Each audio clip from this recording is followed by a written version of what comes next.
Thank you. Good afternoon. Good afternoon, everybody. Thank you so much. And obviously, thank you so much to the President Obama, because for me it's a very great pleasure to host here in Villa Madama the President Obama. All Italian journalists know very well President Obama is not only a president of the United States, obviously, but for me and for my team, a source of inspiration and model. And so for this reason, I particularly appreciated this opportunity of meeting. And now I speak in Italian, and ringrazio il governo degli Stati Uniti per questa occasione di incontro molto importante. Ringrazio il Presidente Obama perché credo che il dialogo di oggi confermi non soltanto una grande amicizia, una grande partnership tra i nostri due paesi, ma confermi anche e soprattutto che di fronte alle crisi che il nostro tempo pone davanti a noi, il ruolo degli Stati Uniti e dell'Europa, degli Stati Uniti e dell'Italia, è quello di essere assolutamente un punto di riferimento nella difesa di valori comuni, di ideali comuni, e in questo senso la cooperazione e la partnership spaziano dalle grandi questioni internazionali alla vita di tutti i giorni. Io personalmente ho molto apprezzato e sono felice di questo, che in occasione di questa visita il Presidente Obama avrà anche un piccolo parte di tempo per visitare alcuni luoghi storici di Roma, e spero anche che l'ambasciatore John Phillips gli abbia preparato del buon cibo italiano e una buona qualità della vita in questa giornata e mezzo nel nostro Paese. Tra l'altro, rispetto all'Italian Lifestyle, credo che sarà molto importante il prossimo anno l'appuntamento dell'Expo di Milano 2015 per quei valori legati al cibo, all'ambiente, all'innovazione che fanno parte del nostro modo di concepire la vita di tutti i giorni e che saranno una bella occasione per l'Italia in tutto il mondo. Vorrei ringraziare inoltre il Presidente degli Stati Uniti per quello che ha detto ieri a Bruxelles, perché la grande sfida che lui ha lanciato alla relazione tra Stati Uniti e Unione Europea è una sfida affascinante. Io credo che l'Europa abbia bisogno di riforme, ma anche di crescita. Io credo che l'Europa debba essere il luogo nel quale la politica torna a dare speranza alle famiglie. Abbiamo parlato con il Presidente durante l'incontro e lui lo ha detto ieri nel suo speech. I nostri nonni hanno combattuto per l'Europa. Gli Stati Uniti hanno combattuto per salvare la democrazia in Europa, e in Europa si è combattuta una guerra fratricida. Io ricordo mia madre piangere davanti al muro di Berlino quando l'Europa tornava a essere una e cadevano le frontiere e cadeva quel confine. Penso che la mia generazione è quella dell'Erasmus, ma vorrei sognare per la generazione che verrà un percorso di unificazione in cui l'Europa è il luogo della stabilità, della pace e della dignità, ma anche della crescita, della lotta contro la disoccupazione giovanile, dell'investimento nella speranza e nella prosperità. E per questi motivi il messaggio che ieri il Presidente Obama ha dato è un messaggio autorevole, forte e chiaro, è un messaggio che nei prossimi mesi l'Italia cercherà di portare durante il semestre di presidenza dell'Unione Europea. Potremo farlo però, e il Presidente Obama lo sa, soltanto se l'Italia farà la sua parte con un processo di riforme che è quello che conoscete e sul quale credo che non ci sia bisogno di spendere più parole. Noi vogliamo cambiare l'Italia perché siamo convinti che se cambiamo l'Italia diamo una mano a cambiare l'Europa e ad avere una sempre più forte relazione insieme agli Stati Uniti. Da questo punto di vista confermo gli impegni che il nostro Paese ha assunto con i partner europei e con gli Stati Uniti, in particolar modo nell'area del Mediterraneo. Il Mediterraneo è per noi il luogo che i romani chiamavano Mare Nostrum, our sea. Non credo che la traduzione sia la traduzione più adatta al Mare Nostrum latino, ma credo, e questo è molto importante, che sia nostro il dolore di quelle giovani donne che hanno dato il via alla primavera araba e che oggi hanno bisogno che la comunità internazionale non si giri indietro, che sia nostro il bisogno di libertà e di democrazia del popolo libico, delle popolazioni che stanno nel Nord Africa. E da questo punto di vista io garantisco al Presidente Obama il desiderio di lavorare insieme, in particolar modo nelle zone su cui più forte è la presenza e l'impatto dell'Italia, ma dico anche che noi vogliamo che l'Europa non consideri il Mediterraneo come una frontiera, ma come il cuore dell'azione politica e direi anche culturale e morale. E da questo punto di vista naturalmente non posso che sottolineare come la relazione tra Stati Uniti e Unione Europea, Stati Uniti e Italia continua in questo momento così delicato della crisi ucraina. A Bruxelles abbiamo riunito qualche giorno fa, su impulso e stimolo del Presidente Obama, il G7. Ci siamo cioè confrontati sulle prospettive legate alla crisi in Ucraina, abbiamo condiviso la dura e forte protesta per le scelte contro il diritto internazionale che sono state compiute dalla Russia. Abbiamo contestualmente dato un messaggio di unità, di forza e anche di grande preoccupazione, ma di grande determinazione da parte della comunità internazionale. Io personalmente ho molto apprezzato che il Presidente Obama nel suo intervento al G7 abbia sottolineato l'importanza di un approfondimento sulle questioni energetiche, perché su questo tema credo che nel semestre italiano potremmo lavorare attentamente, con decisione e con determinazione, e io spero anche che nel semestre italiano di Presidenza dell'Unione Europea si possa fare ulteriori passi in avanti nella già forte collaborazione economica, ma legata anche ai settori dell'innovazione, dell'information communication technology, della relazione tra i nostri valori tradizionali e, lasciatemelo dire, la grande pagina di speranza che si apre con la possibilità di creare occupazione e ricchezza dalla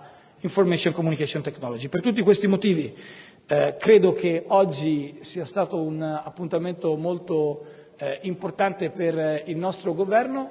Naturalmente al Presidente Obama vorrei dire con grande forza che quel messaggio che ha caratterizzato the first message, yes we can, e che tutti noi ricordiamo come un messaggio di possibilità e potenzialità, oggi vale anche per noi in Italia. Perché in Italia finalmente vogliamo dire che è possibile cambiare le cose senza bisogno che ce le chieda qualcuno dall'esterno. Allora il cambiamento, le riforme strutturali che noi stiamo facendo sono le riforme che possono tornare a dare un elemento di speranza che le cose davvero cambino. La visita quindi del Presidente Obama qui è non soltanto un gesto simbolico, ma è anche un incoraggiamento del Paese amico per eccellenza e anche, lasciatelo dire, di un punto di riferimento politico al quale io assicuro l'impegno dell'Italia e dell'Europa per poter far sì che la pagina più bella nelle relazioni tra Italia e Stati Uniti sia la pagina che ancora dobbiamo scrivere. Io sono convinto che la scriveremo insieme. Presidente. Buon pomeriggio. Thank you, Prime Minister Renzi, for your very kind words to you and the Italian people. Thanks for welcoming me today. The Prime Minister and I and his fine Foreign Minister spent some time in The Hague, but you can never get too much of your Italian friends, and we were able to continue the discussion today. My day started with the great honor of meeting His Holiness Pope Francis. And like people around the world, I've been incredibly moved by his compassion, his message of inclusion, I was grateful to have the opportunity to speak with him about the responsibilities that we all share to care for the least of these, the poor, the excluded. I was extremely moved by his insights about the importance of us all having a moral perspective on world problems and not simply thinking in terms of our own narrow self-interests. Of course, it's wonderful to be back in Rome, one of the truly great cities of the world. I should point out, though, that while this is our first official bilateral meeting, I already had the chance to welcome Matteo Renzi to the White House. He came a few years ago as part of a group of mayors, back when he served as the mayor of Florence, El Primo Cittadino. And I look forward to the opportunity to welcome the Prime Minister back, this time as Prime Minister. I also want to say that I had a wonderful meeting with my good friend, President Napolitano, and I think that Italy is lucky to have such an extraordinary statesman to help them guide the country through some challenging times. Italy and the United States share extraordinary bonds of history and family and culture. We're especially grateful and proud for the Italian Americans who've made enormous contributions to our country. Italy is one of our closest allies. Our partnership is one of the strongest links binding Europe and the United States together. And I've made clear throughout this trip that our partnership with Europe is the foundation of America's engagement in the world. It's a cornerstone of our security policy. So I appreciated the opportunity to consult with the Prime Minister on a wide range of issues. On a more personal level, I want to say that I've just been impressed by the energy and vision that Matteo is bringing to his position. There's a seriousness and ambition of ideas, and I think the spirit and the energy of the Italian people has the opportunity to be unleashed in a way that will be good for Italy, but it will also be good for Europe. And so it's wonderful to see this new generation of leadership coming to the fore. As the Prime Minister indicated, we focused on the situation in Ukraine, something I've been talking about over the last 3 days. And we continue to see international unity in the face of a violation of international law and Ukraine's territorial integrity. The IMF's announcement today that it reached a preliminary agreement with Ukraine on a loan program is a major step forward. This significant package of support is going to help Ukraine stabilize its economy and meet the needs of the Ukrainian people over the long term, because it provides the prospect for true growth. It will require some structural reforms, but it also means that Ukraine can go on a path that countries like Poland have been able to embark on and seen incredible growth over the last several years. It's also going to reinforce democratic reforms, and it should help unlock some $27 billion in international support for Ukraine. So it's a concrete signal of how the world's united with Ukraine as it makes tough choices at an incredibly difficult time. And Ukraine's leaders can show considerable courage and foresight by making the reforms that will help them grow their economy, leave behind the corruption of the past.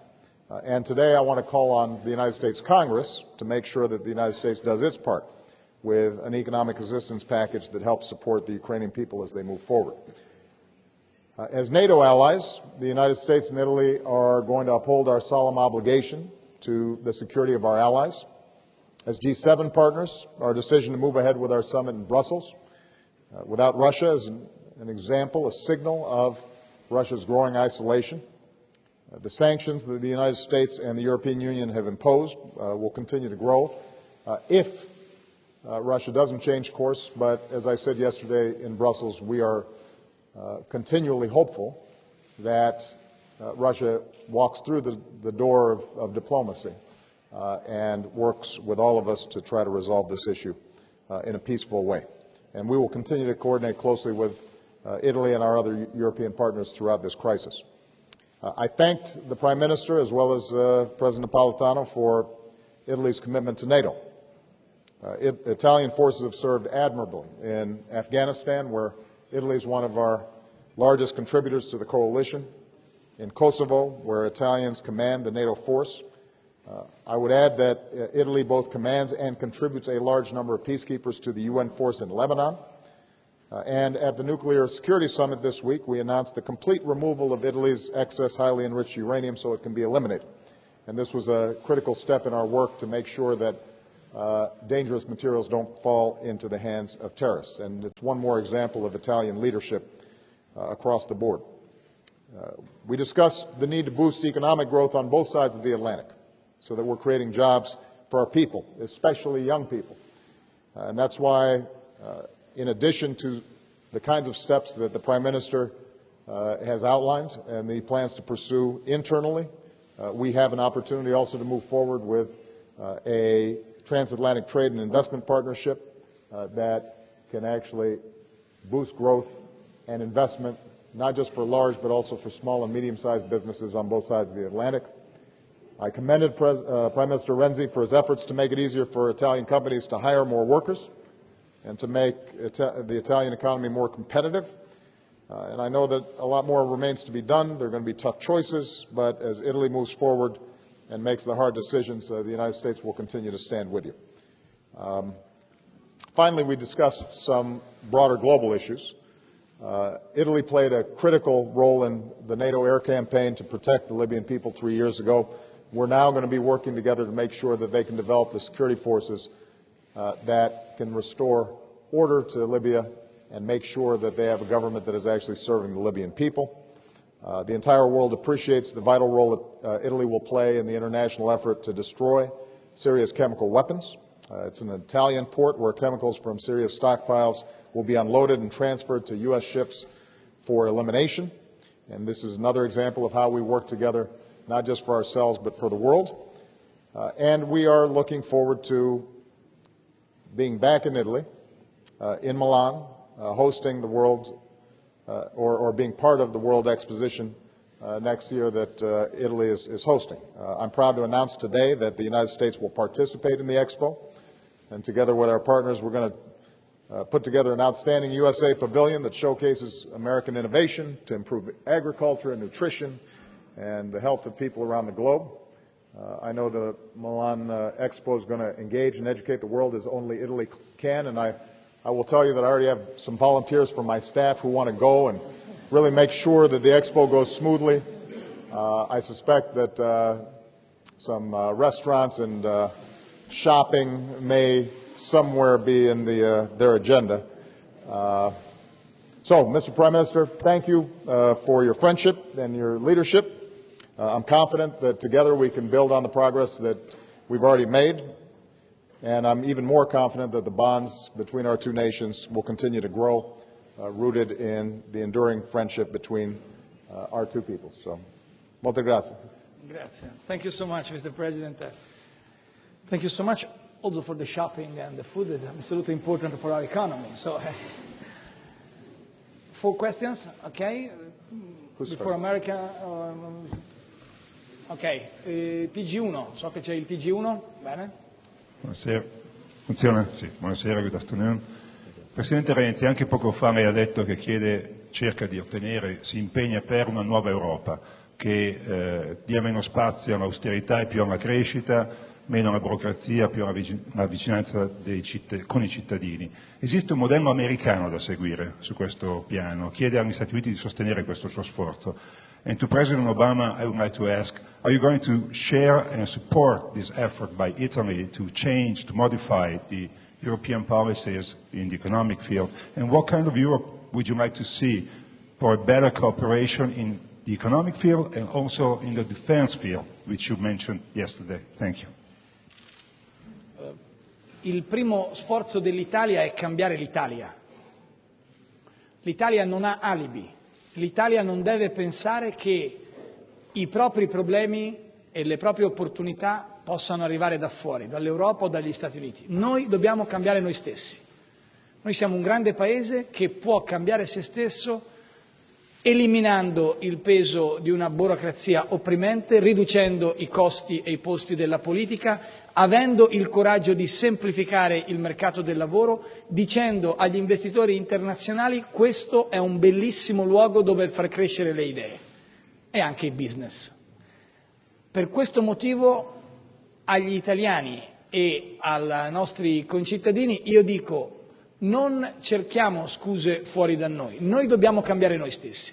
Poi certo, se abbiamo la credibilità per cambiare noi stessi, dobbiamo dire che l'Europa ha bisogno di più attenzione sui temi della crescita e meno attenzione sui temi della burocrazia.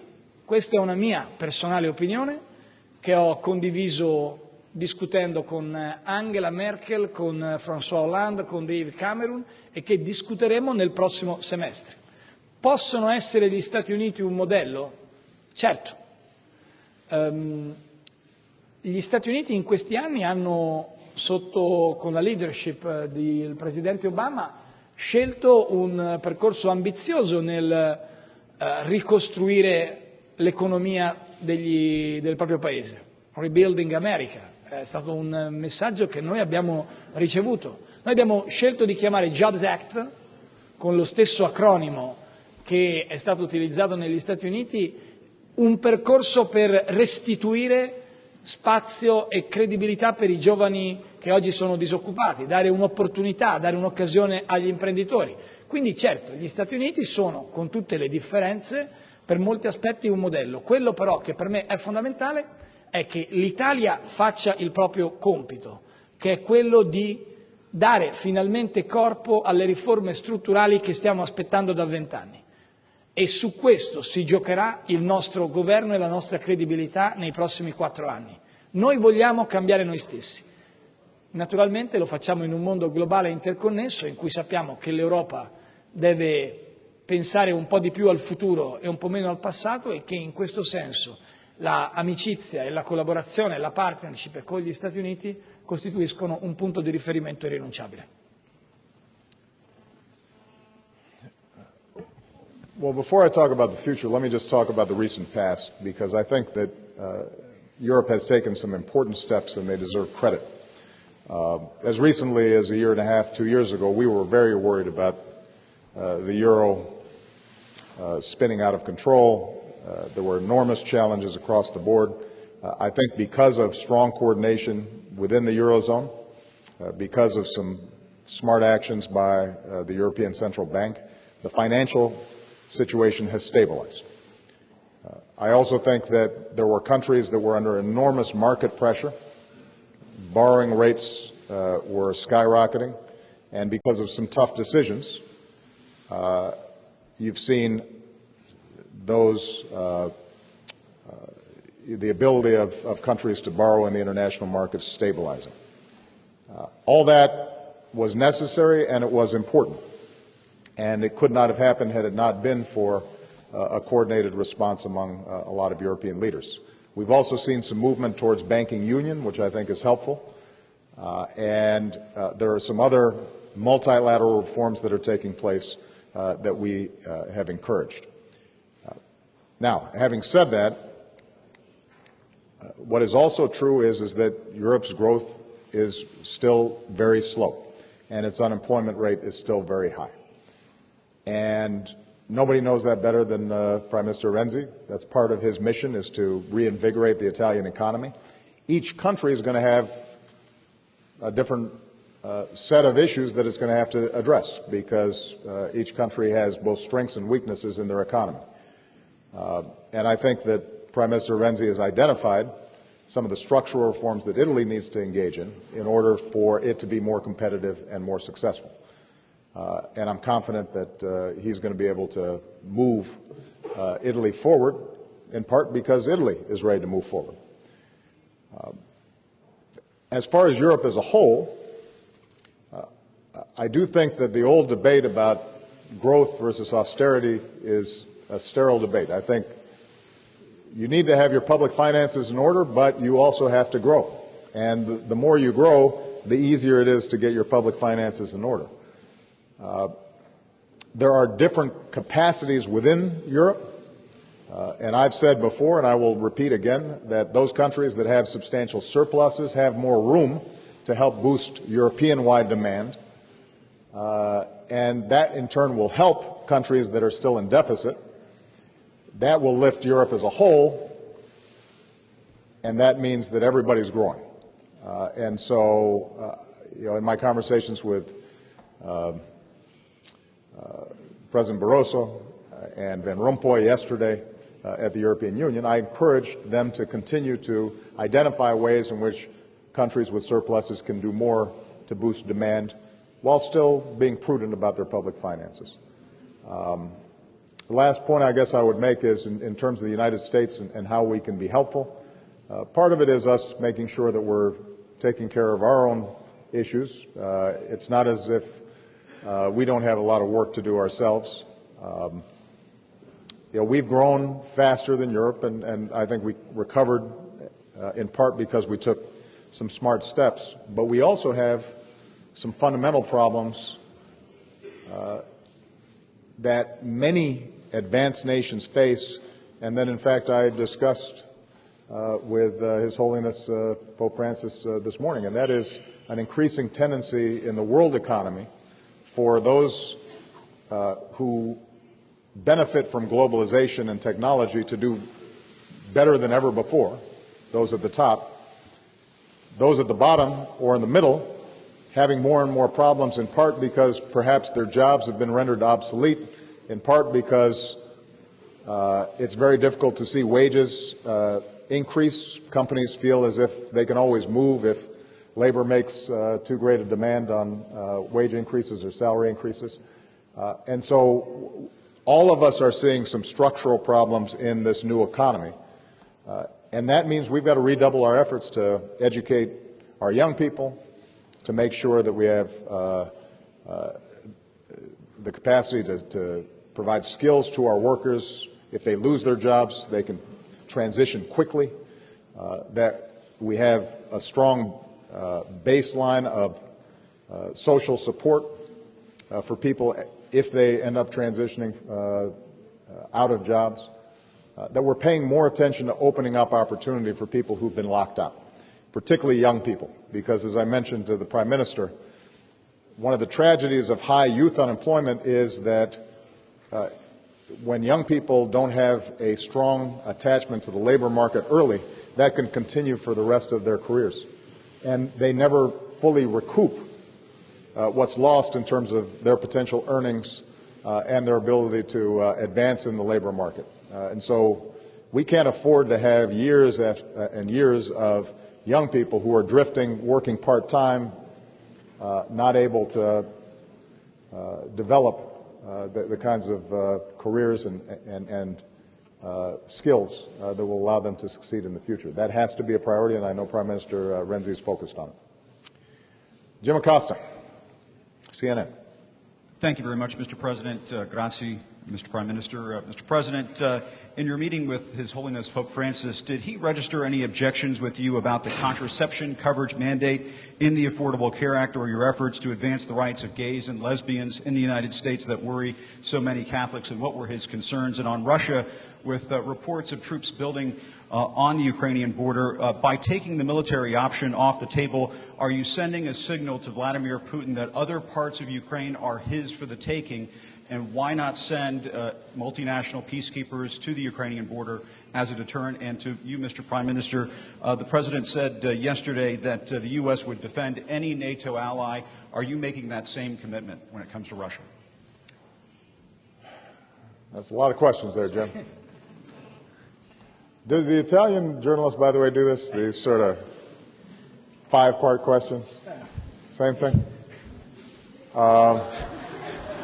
No comment. Say about Italian journalism. All right, let me try to remember this. In terms of the meeting with His Holiness Pope Francis, we had a wide-ranging discussion. I would say that the largest bulk of the time was discussing 2 central concerns of his. One is the issues of the poor, the marginalized, those without opportunity, and growing inequality.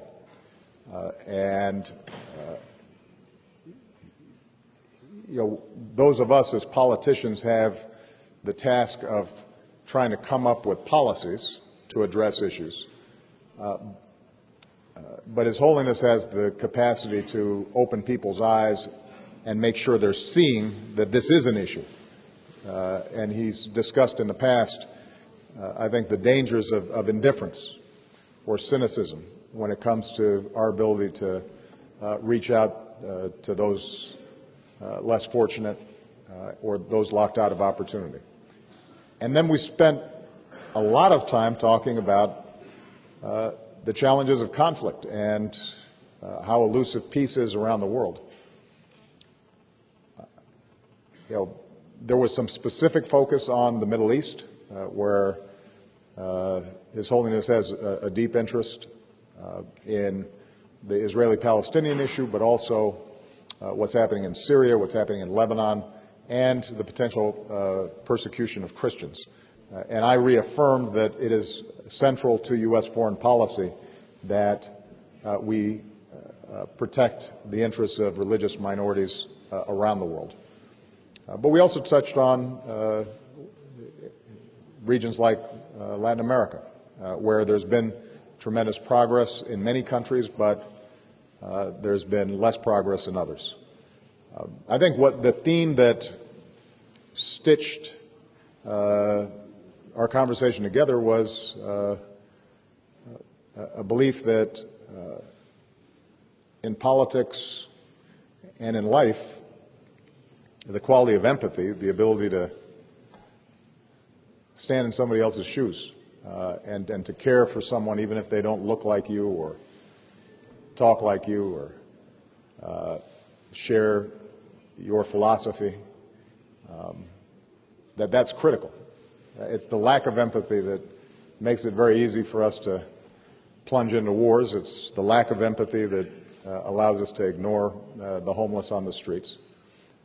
And obviously, central to my Christian faith is a belief in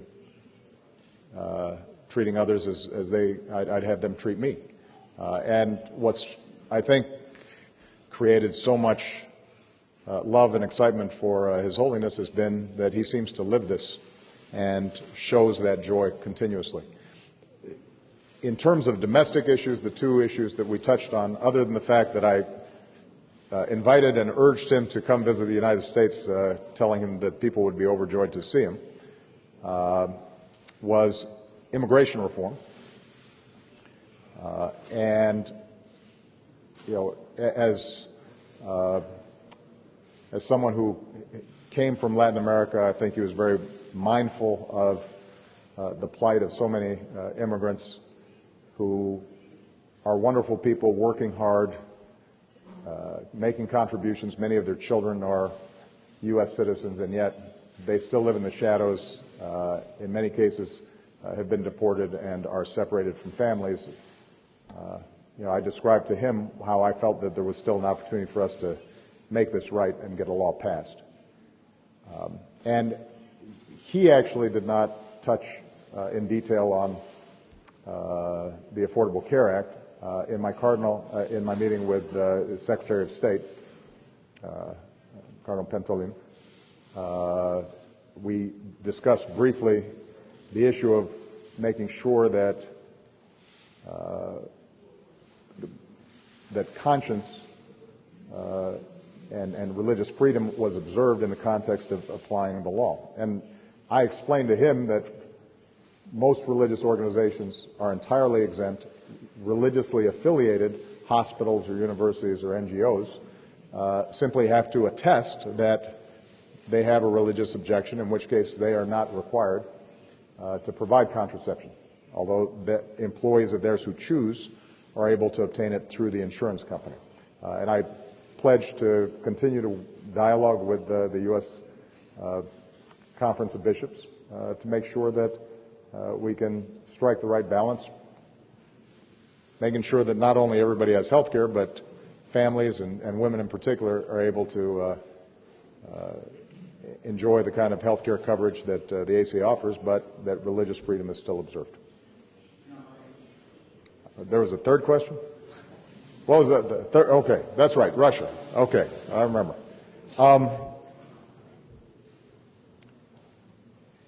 I think that I've been very clear in saying that we are going to do everything we can to support Ukraine and the Ukrainian people. But I think that it's also important for us not to promise and then not be able to deliver. There are ways for us to hopefully influence Russian decision-making, and one of the most important things that we can do on that front is ensure that the Ukrainian government is stable, that its finances are stable, and that elections go forward as currently scheduled so that we have a legitimate, strong, representative, inclusive government with an economic program that it is implementing and carrying out. And all those things are in place, but we're going to have to put a lot of resources and a lot of effort, not just the United States, but Europe as well. I've been very impressed with Prime Minister Yatsenyuk and his current efforts. The decision to go forward with an IMF program with a lot of resources is going to require a lot of courage. But keep in mind that part of what prompted the original protests that led to the previous president leaving was an objection about the same corrupt practices, an economy that was completely inefficient, that had led to a situation in which Poland's GDP had skyrocketed and the Ukrainians had plummeted when they started off at the same place just several years ago. I think the Prime Minister understands that. I think the Ukrainian people understand that. It'll require some tough decisions, but, Prime Minister Renzi is also making tough decisions. We've had to make some tough decisions. That's the nature of political leadership, and I think that's what the Ukrainian people are seeking, is a better future, even if it requires some short-term changes to business as usual. The question for me is more clear, and the answer is easy. Yes. Yes, because I think the crisis in Ukraine is a very bad situation. But the reaction of European Union and the United States is a reaction with one voice, not different ways, one voice. For this reason, I think the statement of G7 in Brussels and the decisions for the future are decisions very important for Italy, and we are absolutely committed in this direction. ANSA. Buonasera, confesso subito che farò anch'io più di una domanda. No. Rapida. Presidente Obama, lei ha espresso preoccupazione per i tagli alla difesa all'interno dei paesi NATO, dicendo che la libertà non è gratis. Ecco, però l'Europa, come lei stessa ha ricordato, sta uscendo da una dura crisi che ancora impone una serie di tagli in diversi settori, compresa la difesa. In Italia proprio in questi giorni c'è un dibattito su una possibile riduzione delle commissioni degli F-35. Come si concilia secondo lei la necessità di mettere in ordine i conti con quella di non toccare la spesa militare? Volevo anche chiederle se ha parlato con il Premier del suo pacchetto di riforme strutturali e se ritiene che sia la ricetta giusta per rilanciare il Paese, e al Premier volevo chiedere se avete avuto modo di affrontare la questione dei marò nel corso del vostro incontro. Grazie.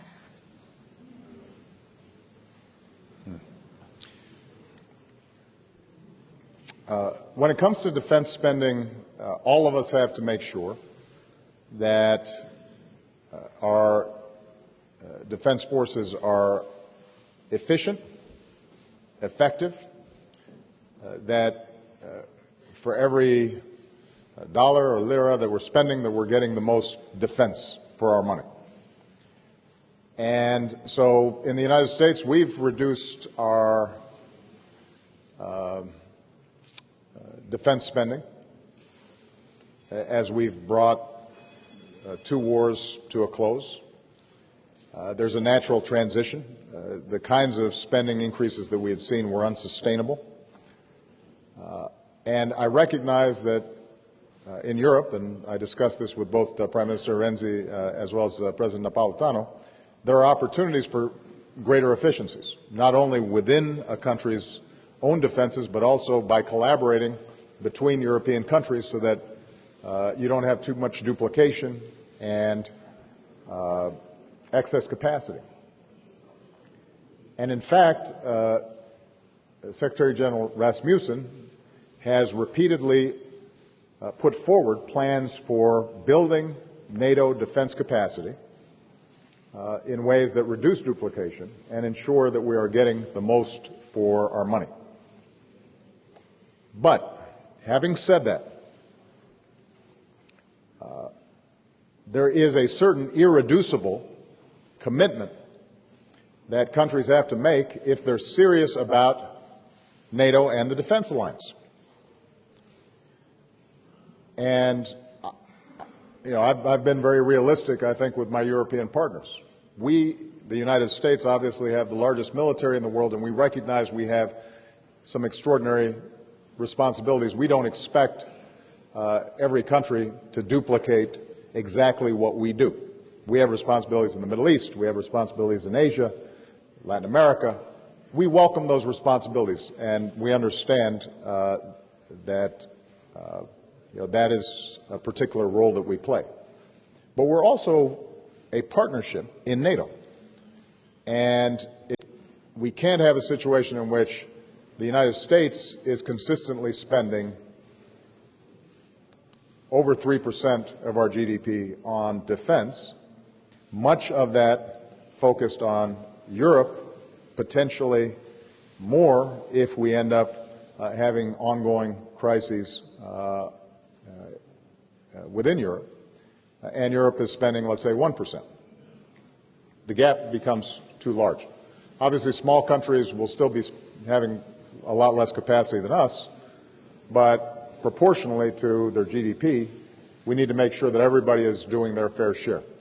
That's not just for our benefit, it's also because Europe's going to have its own unique defense needs. Prime Minister Renzi spoke about the Mediterranean. Conceivably, Italy is going to develop more and more specialized capacity in addressing particular challenges in North Africa or in other parts of the Mediterranean. Well, that's going to require some resources in order to do that. So this is not something that's going to have to happen overnight, but there has to be a trajectory that recognizes the need for everybody pitching in, because as I said yesterday, we cannot take our freedom for granted. Sì, abbiamo parlato della vicenda dei due Marò che sono illegalmente trattenuti in India. Io ho ringraziato gli Stati Uniti, il governo degli Stati Uniti, per il supporto che ci hanno dato in questa fase di discussione internazionale, e ho chiesto al Presidente Obama di poter contare su un ulteriore appoggio perché la questione sia sempre più affrontata su scala internazionale. Però non sarei onesto con voi se non spendessi anch'io una parola rispetto alle questioni che lei ha posto al Presidente Obama, ma anche al governo italiano. Io condivido molto ciò che dice il Presidente Obama quando afferma che la libertà non può essere considerata gratis e noi non possiamo lamentarci del dolore del mondo se non siamo disponibili a farcene carico, se non siamo disponibili a affrontare in un'alleanza di democrazia e libertà, di valori e di ideali comuni, una quota parte di responsabilità. Per questi motivi l'Italia ha sempre fatto la sua parte nel corso degli anni, consapevole delle proprie forze, dei propri numeri, ma con grande dedizione, con grande impegno, e io ringrazio il Presidente Obama per aver riconosciuto una volta di più la forte partnership tra i nostri paesi. Quando gli italiani sono stati chiamati a responsabilità hanno sempre cercato di farlo con il massimo dell'impegno e dell'onore, e penso che noi dobbiamo nel corso dei prossimi anni insistere su questo concetto che il Presidente vi ha adesso espresso della specializzazione, in particolar modo in alcune aree. Noi non possiamo sempre costantemente affermare che l'Unione Europea deve giocare un ruolo e poi ritirarsi indietro, tanto ci sono gli Stati Uniti che intervengono in ultima battuta. Non è giusto, siamo partner, dobbiamo lavorare insieme. Io sono d'accordo con il Presidente Obama. Le vicende legate ha detto bene il Presidente, all'efficienza, all'efficientamento, diciamo noi in burocratese, nel linguaggio burocratico italiano, dei costi della pubblica amministrazione e della difesa sono sotto gli occhi di tutti. Noi, nel rispetto della collaborazione e cooperazione con i nostri partner, provvederemo a verificare i nostri budget per renderli in grado di intervenire in tutto il mondo e contemporaneamente in grado di evitare gli sprechi che in alcuni settori, ahimè, noi abbiamo avuto. Giuliana Goldman, you get the last word. Thank you, Mr. President, Mr. Prime Minister. Mr. President, I just want to follow up on Jim's question on your meeting with the Pope today. Do you think some of the schisms that he referenced on social issues would stand in the way of you and Pope Francis collaborating or forming a strategic alliance to tackle income inequality? And then on Russia, you've said that there are costs of further sanctions on the global that would affect the global economy. How would U.S. companies with interests in Russia and Americans as a whole feel those costs? And Mr. Prime Minister, President Obama on this trip has said that Europeans need to step up when it comes to confronting Russia and also supporting Ukraine. But given the fragile recovery here in Italy, can Italy really step up, or does it need to step back? And are you concerned that Congress's failure to approve additional IMF reforms would prevent the U.S. from stepping up enough? Thank you. First of all, I just want to make clear, maybe it wasn't clear from my answer to Jim, that we actually didn't talk a whole lot about social schisms in my conversations with His Holiness. In fact, that really was not a topic of conversation. I think His Holiness and the Vatican have been clear about their position on a range of issues. Some of them I differ with. Most I heartily agree with.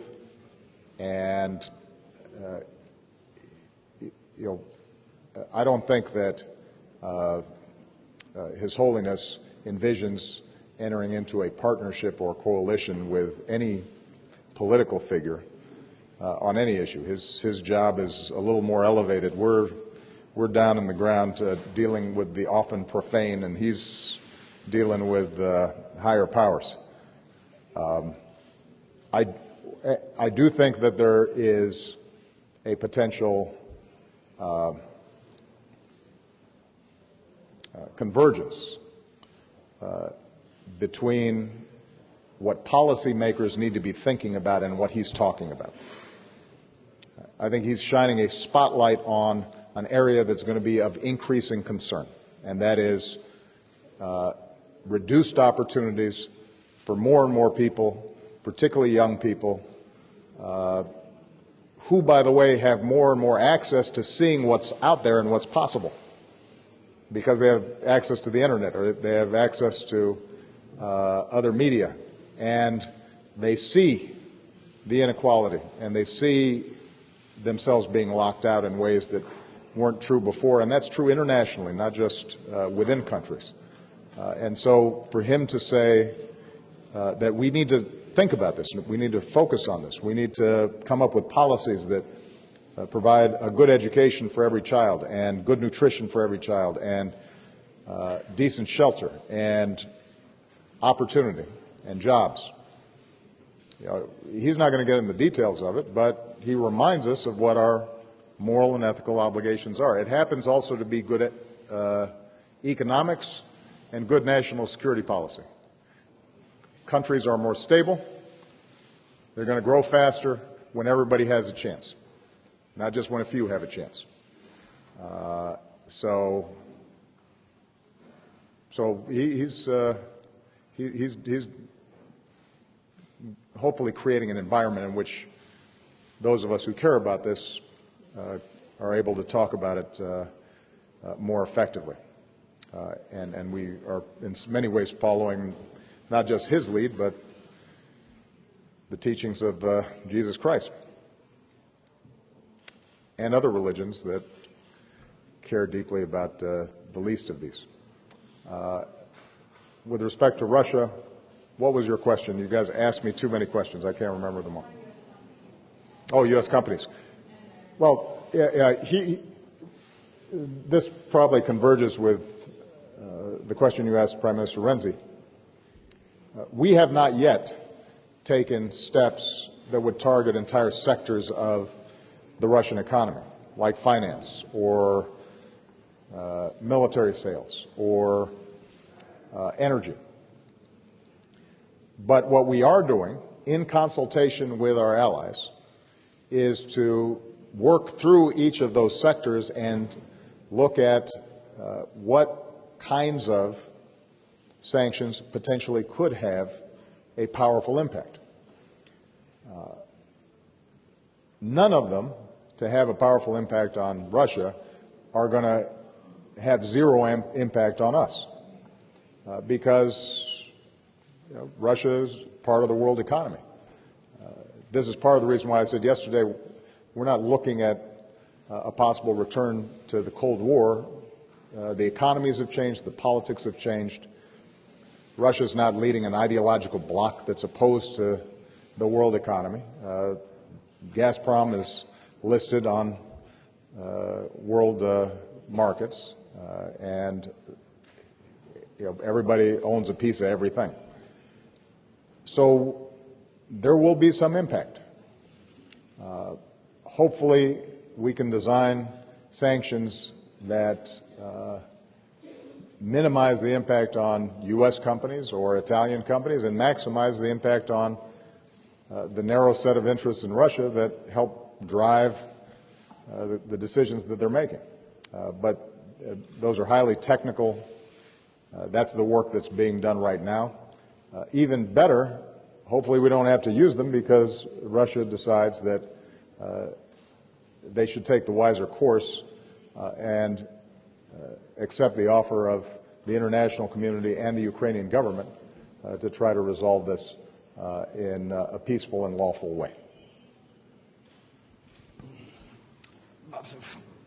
We reaffirm our commitment very clear, and we stay strong and very determined with our partners, and so there are values in our country.